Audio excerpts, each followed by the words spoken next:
The story begins with a terrible disaster in the middle of the endless ocean. A powerful storm destroys a large ship that was sailing across the sea. The waves are violent, the sky is dark, and the wind screams like a wild beast. Sailors fight desperately to save the ship, but nature is far stronger than them. In the chaos of crashing waves and broken wood, the ship finally sinks beneath the water. Everything disappears into the deep sea. After 3 days and 3 nights of unconsciousness, a man slowly opens his eyes on the shore of a mysterious island. His name is Robinson Crusoe. His body is weak, his head hurts, and his memories return slowly. As he struggles to sit up, fear and confusion fill his heart. The sea around him is strangely calm now, as if the storm never existed.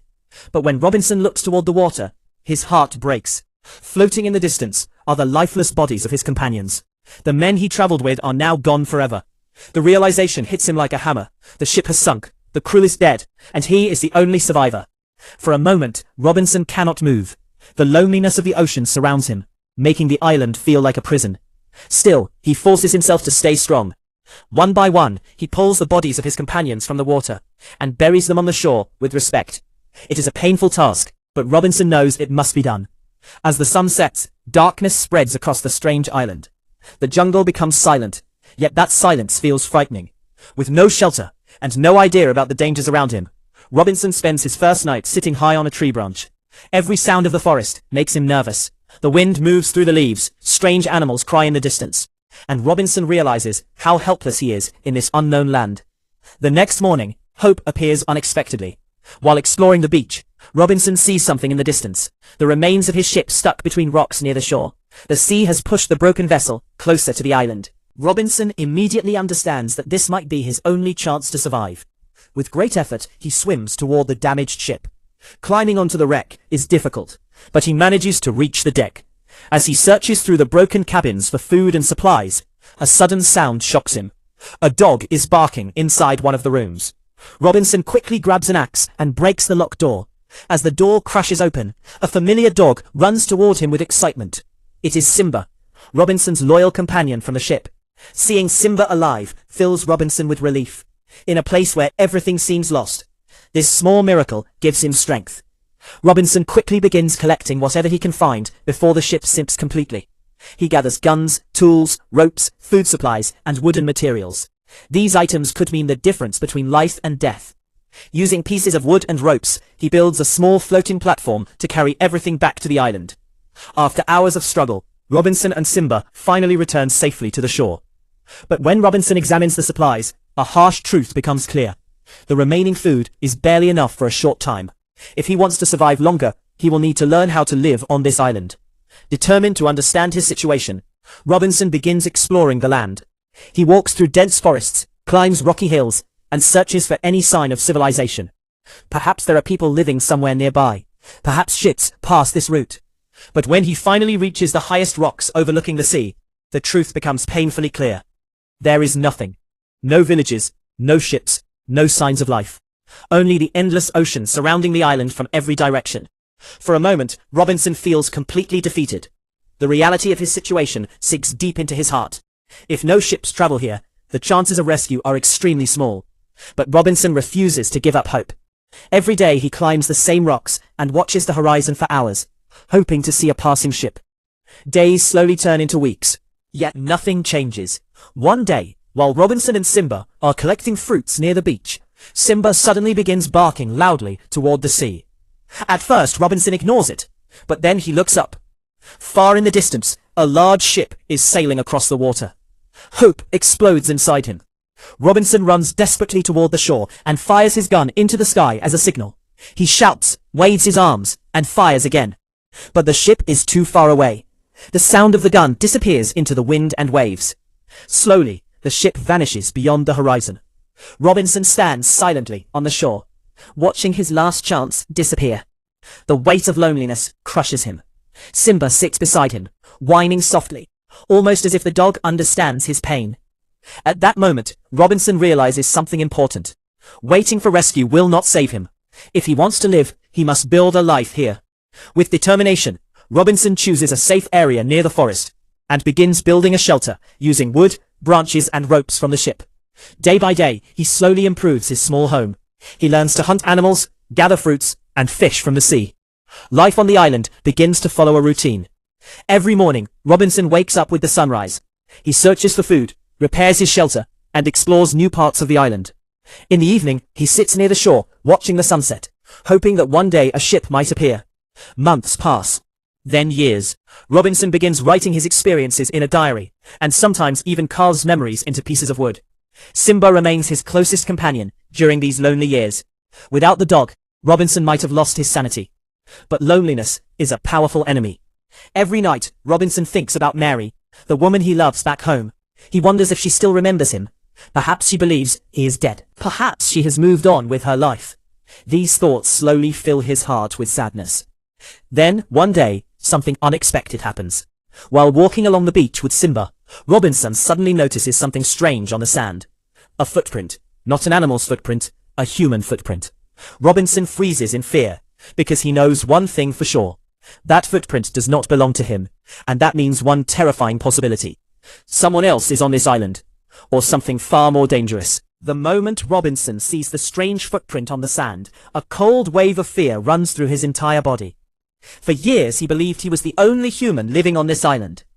The idea that someone else might be here changes everything. His peaceful but lonely life suddenly feels unsafe. Robinson kneels down and studies the footprint carefully. It is fresh. The shape is clear and deep in the sand, which means someone stepped there not long ago. His heart starts beating faster.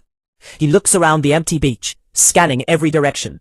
The forest stands silent behind him, but now that silence feels threatening rather than peaceful. Simba begins growling softly, sensing Robinson's tension. Robinson quickly grabs his gun and slowly backs away from the beach. His mind is full of questions. Who made that footprint? Are they friendly travelers or dangerous enemies? Could there be a group of people living somewhere deep inside the island? That night, Robinson cannot sleep. Every small sound in the jungle makes him alert. The cracking of branches, the distant cries of birds, even the movement of the wind through leaves makes him imagine hidden eyes watching him. For the first time since arriving on the island, Robinson begins to feel truly afraid. Over the next few days, Robinson becomes extremely cautious. He hides his shelter better and starts keeping his weapons close at all times. While exploring the island, he carefully searches for more signs of human presence. Then one day he discovers something shocking. Near the shore, Robinson notices small boats pulled onto the sand. They are simple wooden boats, clearly made by human hands. The wood looks worn but recently used. Someone has definitely been here. His fear grows stronger, but curiosity pushes him forward. Robinson follows strange sounds coming from deeper in the forest. As he walks quietly through the trees, he begins hearing something unusual. Drums. Slow, rhythmic drum beats echo through the jungle. Robinson moves closer, while hiding behind thick bushes. What he sees next fills him with horror. In a clearing inside the forest, a group of tribal people are gathered around a large fire. Their bodies are painted, and they are performing a strange ritual. Some of them are dancing, while others beat drums loudly. But the most terrifying sight stands in the center. A man is tied to a wooden pole. He is clearly a prisoner, struggling desperately to free himself. The tribal people surrounding him shout loudly, as if preparing for something terrible. Slowly, Robinson understands the horrifying truth. These people are cannibals. They capture humans from nearby islands and sacrifice them in their rituals before eating their flesh. The realization shocks Robinson deeply. For a moment, he considers running away and hiding forever. This island is far more dangerous than he imagined. But then he looks at the helpless man tied to the pole. The prisoner's eyes are full of fear and desperation. Robinson feels a strong conflict inside his heart. If he does nothing, the man will surely die. But if he interferes, he might anger the entire tribe. After a few seconds of intense thought, Robinson makes a decision. He raises his gun. From a hidden position, Robinson fires a loud shot into the air. The sudden explosion of sound creates panic among the tribesmen. They have never heard such a weapon before. Some of them scream and run in fear, believing some supernatural force is attacking them. Robinson quickly fires again, this time aiming at one of the attackers. The man falls instantly. The remaining tribesmen scatter in confusion and run into the forest. Within moments, the clearing becomes quiet again. Robinson quickly runs toward the prisoner and cuts the ropes that bind him. The man collapses to the ground, exhausted and confused. But instead of thanking Robinson, the man reacts with suspicion. He sees the strange weapon in Robinson's hand and the unfamiliar clothes he is wearing. To him, Robinson looks just as strange and dangerous as the tribesman. Suddenly, the man jumps up and grabs Robinson's gun, trying to defend himself. Before the situation becomes worse, the tribesmen begin returning from the forest, realizing the danger might not be supernatural after all. Robinson reacts quickly. He fights back and fires several shots at the approaching attackers. The loud thunder of the gun terrifies them again. Some fall, while others run away in fear. Finally, the danger passes. The rescued man looks at Robinson with a mixture of fear, curiosity, and confusion. Neither of them understands the other's language, so communication is difficult. Still, the man slowly realizes something important. Robinson saved his life. Even though he doesn't fully trust him, he decides not to attack again. Robinson signals him to follow, but the man hesitates. Instead of trusting him immediately, he quietly watches Robinson leave, and later begins following him secretly through the forest. Eventually, the man reaches Robinson's shelter. From a distance, he sees something surprising. Robinson lives like a human, not like a monster or enemy. He has built a home, gathered food, and created tools to survive. Curiosity replaces fear. Finally, the man steps out from hiding. Robinson notices him, but does not react angrily. Instead, he calmly offers him food and water. This small act of kindness begins to break the wall of distrust between them.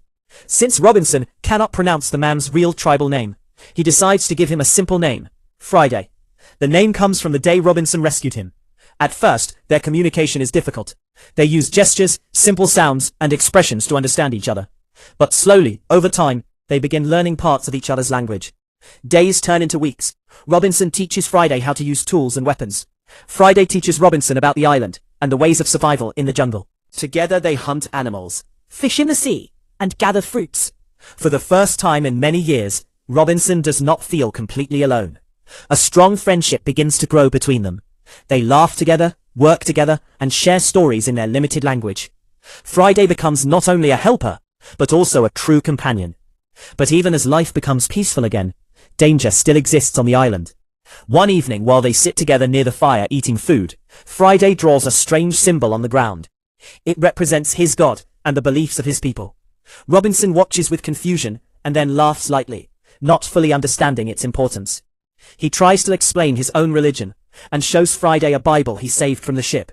But Friday cannot read. While examining the book curiously, he accidentally tears one of the pages. Robinson suddenly becomes angry. The Bible is one of the few connections he still has with his old life. In frustration, he shouts harsh words at Friday. Friday's face changes immediately. He feels deeply hurt. Without saying anything, Friday stands up and quietly walks away into the darkness of the forest. Robinson sits alone beside the dying fire, and slowly the anger fades. Replacing it is regret.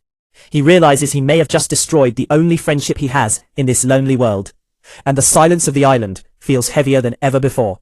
After the painful argument near the fire, Robinson is left completely alone again. The forest around his shelter feels colder and emptier than ever before. The silence that once comforted him now feels unbearable. Friday had become more than just a companion. He had become the only person who truly understood Robinson's loneliness on this strange island. Days pass slowly. Robinson searches for Friday several times, walking through the jungle and calling his name. But the forest gives no answer. Friday has disappeared somewhere deep within the island. With every passing day, Robinson's regret grows heavier. He realizes that his anger was unfair. Friday did not understand the importance of the Bible, and Robinson should have been patient with him. Nearly 10 days pass before something finally changes. One morning, while Robinson is searching near a river in the forest, he suddenly hears movement behind him. He quickly turns around and raises his gun, but what he sees surprises him. Friday is standing there. He looks tired and cautious, but his eyes show no hatred. Robinson slowly lowers his weapon and walks toward him. The two men stand silently for a moment, unsure how to speak. Then Robinson does something unexpected. Using the little bit of Friday's language he has learned, he apologizes. His words are simple and imperfect, but the meaning is clear. He tells Friday he is sorry for shouting and for disrespecting his beliefs. Friday watches him carefully. Then slowly a smile appears on his face. In that moment, their friendship is restored. They return to the shelter together, and life slowly becomes peaceful again. Robinson feels grateful to have his friend back. The two continue their daily routine, fishing, hunting, repairing their home, and exploring the island together. For a while, it seems like nothing will disturb their quiet life. But the island still holds many dangers. One evening, while they are sitting near the fire eating food, Friday suddenly becomes serious. He draws symbols in the sand and tries to explain something important. At first, Robinson cannot understand him, but after several attempts, the message becomes clear. Friday's old enemies, the cannibal tribe, may return to the island. They sometimes travel across different islands, searching for prisoners to sacrifice in their rituals. If they come back and discover Robinson's shelter, both Robinson and Friday will be in great danger. Robinson thinks deeply about this. He knows running away is not easy. The island is surrounded by the ocean, and without a strong boat, escape is impossible. Instead of running, Robinson decides to prepare for the worst. This time, he will not only defend himself, he will destroy the danger completely.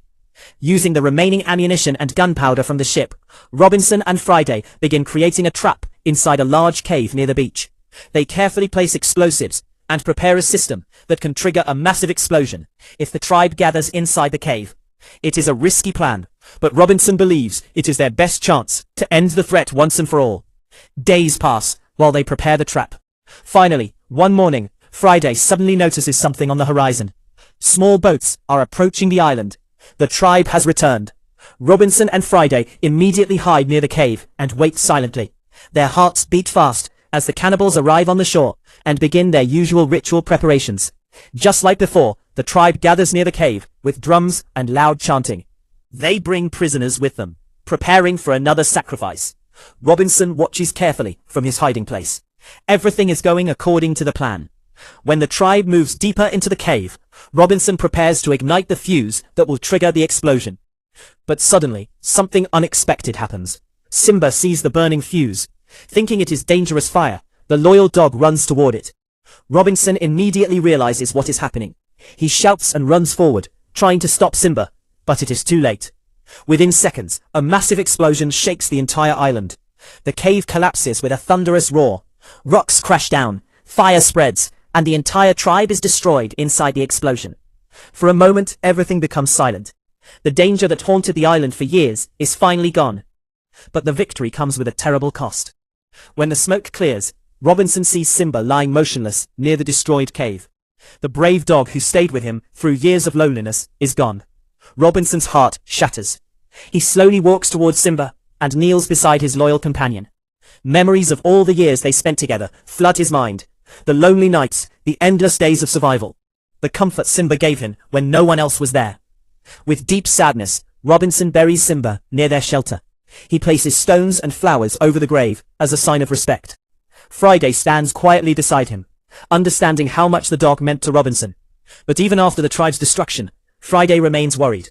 Some members of the tribe might have survived somewhere else. If they discover what happened, they may return for revenge. Robinson, however, is already emotionally broken. After losing Simba, something inside him changes. The island that once felt like home now feels empty and painful. In his grief, Robinson tells Friday something surprising. He says Friday should leave. Robinson does not want his friend to risk his life because of him. The island is no longer safe, and Robinson believes Friday deserves to return to his own people. Friday listens quietly, but does not respond immediately. Then he asks Robinson a question that changes everything. Where did you come from? Robinson answers honestly, Great Britain. The moment Friday hears this, his expression changes. He explains that he has heard stories about people from that distant land. According to the stories told by his people, foreigners from across the ocean often come to islands like theirs. They conquer lands, they take control, and anyone who resists them is killed. For Friday, the name of Britain represents pain and suffering. He looks directly into Robinson's eyes and asks a difficult question. Are you one of them? Are you my enemy? Robinson does not understand every word perfectly, but he understands the meaning. And in that moment, he also realizes something important. If people from Britain have reached these islands before, then maybe Britain is not as far away as he once believed. Maybe returning home is possible. With new hope in his heart, Robinson tells Friday they should try to travel to Britain together. But Friday immediately refuses. He would never willingly go there. Robinson becomes frustrated and angry again.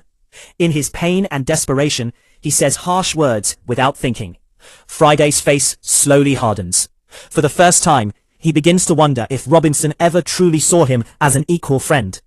Maybe he always saw him as someone inferior. The thought hurts deeply. For a brief moment, Friday almost attacks Robinson in anger, but he controls himself. Instead, he turns around and walks away again, leaving Robinson alone once more on the island. After Friday walks away, Robinson stands alone once again in the quiet jungle. The weight of his own words slowly begins to crush him. He realizes that his anger and pain have pushed away the only true friend he has left in the world. Losing Simba had already broken his heart, but now losing Friday feels even worse. Days pass in deep loneliness. Robinson begins focusing all his energy on one thing: escaping the island.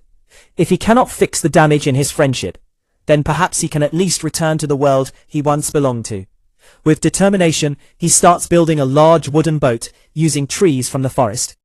Every day he cuts wood, shapes planks, and ties them together with ropes. The work is exhausting, but it gives him purpose.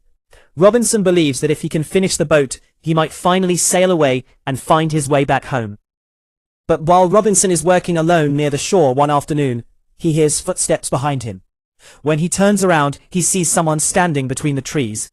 It is Friday. For a moment, neither of them speaks. Friday slowly walks toward Robinson, his expression calm but emotional. In a soft voice, he explains that he never truly thought of Robinson as an enemy. No matter what happened between them, he always believed Robinson was his real friend. Robinson feels deep shame hearing these words. He steps forward and apologizes sincerely, not only for his angry words, but also for the mistakes made by people from his own country. Robinson finally understands that Friday's fears about outsiders were not imaginary. Many lands had suffered because of foreign powers. Friday accepts the apology. Their misunderstanding fades away. Once again, the two friends stand together. From that day on, they begin working side by side again. Together they continue building the wooden boat, hoping it will carry them away from the island someday. The work becomes easier with two people sharing the effort. For the first time since Simba's death, Robinson begins to feel hope returning. But nature soon brings another cruel challenge. One night, a powerful storm suddenly strikes the island. Dark clouds cover the sky, lightning flashes violently, and the wind becomes dangerously strong. The ocean waves grow huge and crash violently against the shore. Robinson and Friday struggle to secure their shelter and protect their supplies. The storm continues through the entire night, shaking trees and flooding parts of the beach. By morning, the storm finally passes. But when Robinson and Friday walk toward the shore,